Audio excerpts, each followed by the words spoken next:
চট্টগ্রাম জেলায় ১৬টি সহ এই বিভাগে আসন সংখ্যা ৫৮টি। ফলে নির্বাচন এলে বড় একটি অংশের নজর থাকে এখানে।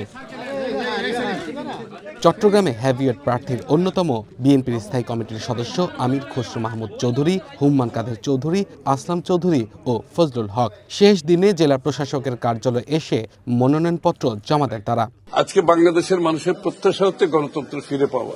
কোন দলের মাধ্যমে বারবার গণতন্ত্র ফিরে এসেছে, কারা গণতন্ত্রের টর্চ বেয়ারার, কারা গণতন্ত্রের জন্য সবকিছু বিসর্জন দিতে রাজি আছে, বাংলাদেশের মানুষের তো অজানা নাই। আমরা সীতাকুণ্ড অঞ্চলে আইনশৃঙ্খলা পরিস্থিতিকে সুসংহত করে সুন্দরভাবে পরিবেশ সৃষ্টি করে এবং উদ্যোক্তাদের জন্য নিরাপত্তার ব্যবস্থা করে আমার বিশ্বাস যে এখানে যে শিল্পাঞ্চলটা গড়ে উঠবে এটা একটা আদর্শ শিল্পাঞ্চল হিসেবে গড়ে উঠবে। পুলিশ প্রশাসন, সেনাবাহিনী, তারপরে সিভিল প্রশাসন সহ সবাইকে 100% নিরপেক্ষ ভূমিকার মাধ্যমে জনগণকে যাতে সম্মান দেখায়, জনগণের মতামতকে যাতে তারা স্বাধীনভাবে প্রয়োগ করতে পারে এই ব্যবস্থা করার জন্য আমরা আহ্বান জানাচ্ছি। বরিশালে আলোচিত প্রার্থীর মধ্যে আছেন বিএনপির সিনিয়র নেতা অ্যাডভোকেট জয়নুল আবেদিন ও মুজিবুর রহমান সারোয়ার এবং বাসদের মনীষা চক্রবর্তী। তারাও সোমবার দুপুরে তাদের মনোনয়ন জমা দেন। প্রার্থীরা জানান ভোটের পরিবেশ কেমন থাকবে সেটা নিয়ে জনগণের মধ্যে এখনও শঙ্কা রয়েছে। এই দেশে চাঁদাবাজি থাকবে না, এই দেশে আইন শৃঙ্খলা পরিস্থিতির অবনতি থাকবে না, কোনো রকম সন্ত্রাস থাকবে না, মানুষ না খেয়ে থাকবে না, রাস্তাঘাট কালভার্ট সব কিছুর উন্নয়ন হবে ইনশাআল্লাহ। জনগণের সামনে দিয়ে এসে আই হ্যাভ এ প্ল্যান। তিনি শহীদ রাষ্ট্রপতি জিয়াউর রহমান এই বরিশালের উন্নতি করেছেন এবং আমরাও চাই তার দ্বারা বাংলাদেশের গণতান্ত্রিক সরকার প্রতিষ্ঠিত হোক এবং দেশের উন্নয়ন হোক। আমরা মনে করি এই নির্বাচনে গণতান্ত্রিক অসাম্প্রদায়িক বাংলাদেশ, শ্রমিক বান্ধব, নারী বান্ধব বাংলাদেশকে যদি আমরা গড়তে চাই তাহলে অবশ্যই গণতান্ত্রিক যুক্তফ্রন্টের পক্ষে থাকতে হবে, প্রগতির পক্ষে থাকতে হবে। ভবিষ্যতে কি হয় জানি না, তবে বিভিন্ন হুমকি দামকির ঘটনা আমি শুনতেছি, আমাদের কর্মীদেরকে বিভিন্ন ধরনের ভয়ভীতি দেখাচ্ছে।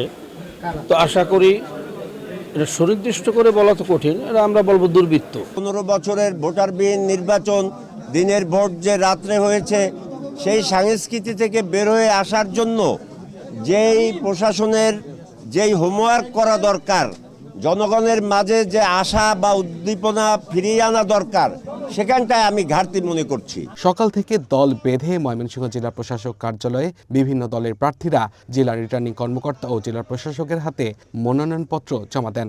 এই অন্তর্বর্তীকালীন সরকারকে রেখেই আমরা গণমানুষের ভোটের অধিকার প্রতিষ্ঠিত করতে চাই।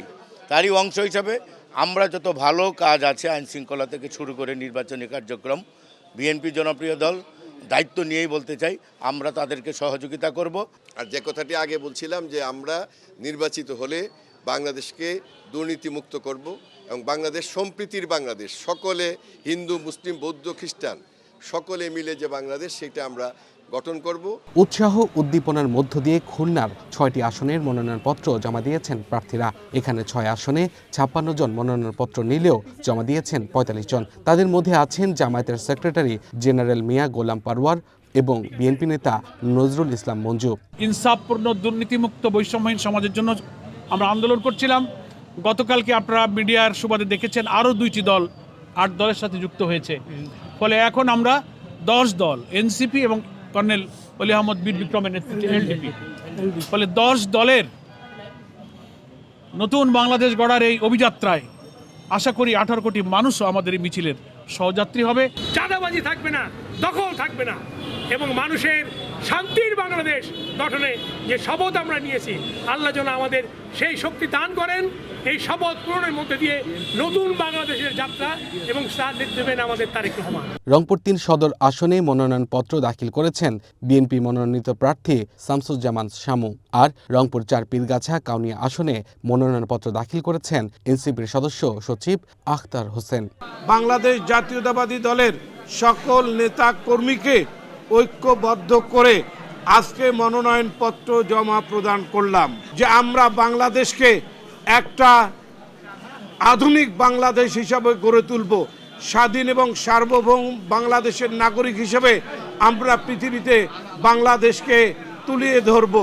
এবং এই কাউনিয়া পীরগাছা আসনে আমি আশাবাদী, ইনশাল্লাহ আল্লাহ রাব্বুল আলামিন যদি কবুল করেন এবং এই কাউনিয়া পীরগাছা অঞ্চলের মানুষেরা তারা যদি আমার উপরে আস্থা রাখেন, শাপলাকলি মার্কার উপরে আস্থা রাখেন, তাহলে ইনশাল্লাহ শাপলাকলি প্রতীকে বিজয়ী হয়ে কাউনিয়া 4, রংপুর 4, কাউনিয়া পীরগাছা এই আসন থেকে সংসদে বাংলাদেশের হয়ে প্রতিনিধিত্ব করবে ইনশাআল্লাহ। রাজশাহী 2 আসন থেকে মনোনয়নপত্র জমা দিয়েছেন বিএনপির মিজানুর রহমান মিনু, আর রাজশাহী 1 থেকে মনোনয়নপত্র জমা দিয়েছেন জামায়াত মনোনীত প্রার্থী কেন্দ্রীয় সিনিয়র নায়েবে আমির অধ্যাপক মুজিবুর রহমান। রাজশাহী 2 অত্যন্ত সুন্দর নির্বাচন হবে, এটা আমার দৃঢ় বিশ্বাস। স্বতঃস্ফূর্ত মানুষ এই নির্বাচনে অংশগ্রহণ করবে এবং নির্বাচনে ভোট প্রদানের দিক দিয়ে রাষ্ট্রের অবস্থান অতীতের মতো এবারও অনেক ভালো এবং সবচেয়ে বেশি হবে। সিলেটের 6টি সংসদীয় আসনে বিভিন্ন রাজনৈতিক দল ও স্বতন্ত্র প্রার্থীরা মনোনয়নপত্র জমা দিয়েছেন। এ সময় প্রার্থীরা সুষ্ঠু ও নিরপেক্ষ নির্বাচন আয়োজনের প্রত্যাশা করেন। দীর্ঘ 17 বছর পরে আজকে নির্বাচনী যে আবেগ, সেই আবহাওয়া যে সৃষ্টি হয়েছে, এটা আজকে আপনারা দেখেন জনগণের দীর্ঘদিনের 17 বছরের নির্বাচন থেকে বঞ্চিত ছিল, আজকে তা বহিঃপ্রকাশ ঘটছে। মনোনয়ন জমা দেওয়ার আমি বিএনপির প্রার্থী হিসাবে মনোনয়নপত্র জমা দিয়েছি। ইনশাআল্লাহ আমরা আশা করছি যে একটি সুষ্ঠু নির্বাচনের মাধ্যমে গণতান্ত্রিক প্রক্রিয়া বিএনপি সরকার গঠন করবে। ত্রয়োদশ জাতীয় সংসদ নির্বাচন ঘিরে আগামী 30 ডিসেম্বর মনোনয়নপত্র যাচাই বাছাই শুরু হবে। এই কার্যক্রম চলবে 4 জানুয়ারি পর্যন্ত। Abdul Al Mamun, one national desk.